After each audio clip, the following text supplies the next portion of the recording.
ध्वांत विध्वंस। आप तो करोड़ों सूर्य जैसा प्रकाश रखते हैं। गुरु वैद्य आनंद मानंद कर प्रसन्नम।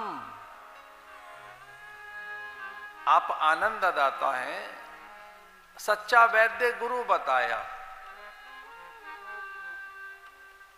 हमारे शास्त्र कहते हैं सच्चा वैद्य कोई है तो गुरु ही है, और हमारी गुरु परंपरा भगवान नारायण से है, विशेषकर हम सब साधुओं की। हम सन्यासियों के तो है ही, अन्य सभी जितने भी संप्रदाय हैं उन सभी संप्रदायों के मूल में परमात्मा ही तो है। हमारी तो नारायण से ही परंपरा।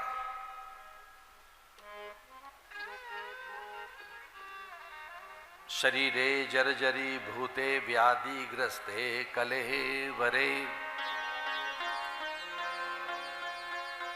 औषधम जाह्नवी तोयम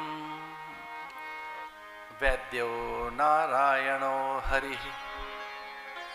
शास्त्र कहते हैं कि कोई वैद्य है तो नारायणी है और कोई वैद्य नहीं। वो नारायण ही गुरु बनकर हमारे जीवन में आता है।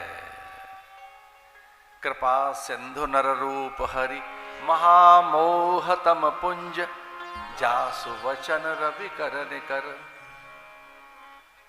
अरे भैया ध्यान से सुनना, ये गुरु को नारायण से कम मत मानना, इससे कम मत मानो। उभय रूप में वो एक ही सत्ता है। गुरुरेव परब्रह्म तस्मै श्री गुरवे नमः। तस्मै श्री गुरवे नमः। तस्मै श्री गुरवे नमः। अब गुरु क्या देंगे? दवाई देंगे। वैद्य क्या देगा? दवाई देगा। वैद्य के पास जाओगे औषधि देगा, निदान बताएगा। इसलिए वो प्रार्थना करते हुए कह रहे हैं मम कर्ण रसायनम। हमारे कानों में रस डाल दीजिए, रसायन डाल दीजिए, और उत्तम कोटि के रसायन है अमृत। इसलिए हमारे कानों में अमृत डाल दीजिए, अमृत घोल दीजिए। और हम भारत के भी प्राणी ऐसे ही हैं, बड़े भावुक हैं हम सब। हम तो अमृत को इस तरह से भी जानते हैं, पंचामृत, चरणामृत, ज्ञानामृत, वचनामृत, एक और है दृश्यामृतम।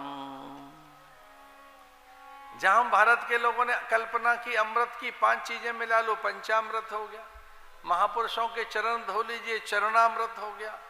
कथाएं सुन रहे हैं, ज्ञानामृत है। राम का नाम ले रहे हैं, राम नामामृत है। और ये सब कुछ नहीं आता है तो महापुरुषों के दर्शन कीजिए, भगवान के। उसके लिए कहा गया दृश्यामृतम।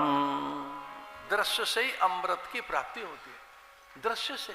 दर्शन हमारी संस्कृति में तीर्थ यात्रा की बात है। अरे यूरोप की इतनी जनसंख्या अथवा आबादी नहीं होगी जितने तो भारत में लोग तीर्थ यात्रा करने के लिए रेलगाड़ी में बैठे।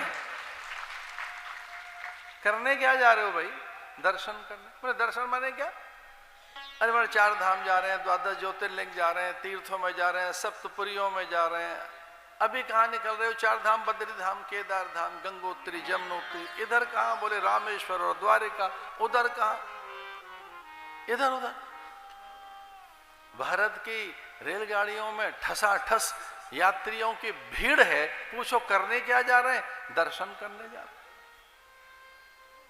तीर्थाटन, दर्शन, दृश्यामृतम। तब कथामृतम तप्त जीवनम कविभिरीकृतं कल्मषापहम्।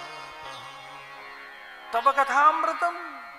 भागवत में आता है कि एक कथामृत भी है, दृश्यामृतम, नामामृतम। इसे सूत जी ने कहा कि सबसे उत्तम कोटि की कोई रसायन है तो ये रसायन अमृत ही है। परीक्षित को जब कथा सुनाने लगे सुखदेव मुनि, तब एक अद्भुत घटना हो गई। देवता अमृति लेके चले आए और देवताओं ने कहा कि कर क्या रहे हैं गुरुदेव? इसे स्वर्ग में ही तो भेजना है, तो ये अमृत पिला दीजिए। और अमृत पिलाकर इसे स्वर्ग में भेज देते हैं, तक्षक से बच जाएगा। तो आप क्या चाहते हैं? सुखदेव मुनि ने पूछा। बोले अमृत हमें दे दो, कथा अमृत, कथा हमें दे दीजिए। और वो अमृत कितनी कठिनाई से मिला था, जिसमें भगवान को 4 अवतार ग्रहण करने पड़े। कूर्मावतार, कल्पना तो करके देखो, कूर्मावतार, धन्वंतरी अवतार, मोहिनी अवतार। भगवान को मोहिनी बनना पड़ गया अमृत की रक्षा के लिए। ओढ़नी ओढ़े खड़े, अहोरूप महोधामम अस्या नववयम। एक सुंदरी का रूप धारण करके आए भगवान स्त्री के वेश में। बोले हमें तो कोई लोक लाज है नहीं, स्त्रियां भी मुझसे पैदा हुई, पुरुष भी। तुम स्त्री पुमनान से तुम कुमार उतवा कुमारी। मुझसे ही तो कुमार कुमारी स्त्री पुरुष और पूरी सृष्टि पैदा होती है। मैं ब्रह्मा को पैदा करता और मुझसे ही ब्रह्मा, और ब्रह्मा से सारी सृष्टि। मुझे कहाँ लाज आती है ओढ़नी ओढ़ने में? मैं स्त्री पुरुष सबका ही तो जनक हूं।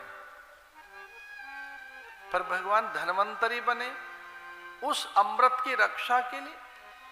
भगवान कूर्म बने, मोहिनी बने। कल्पना तो करो, स्वयं मंदराचल बने।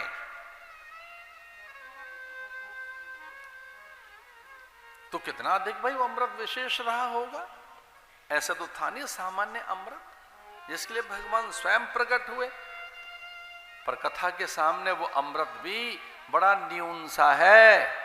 सुखदेव मुनि मान हो गए, उन्होंने उत्तर ही नहीं दिया।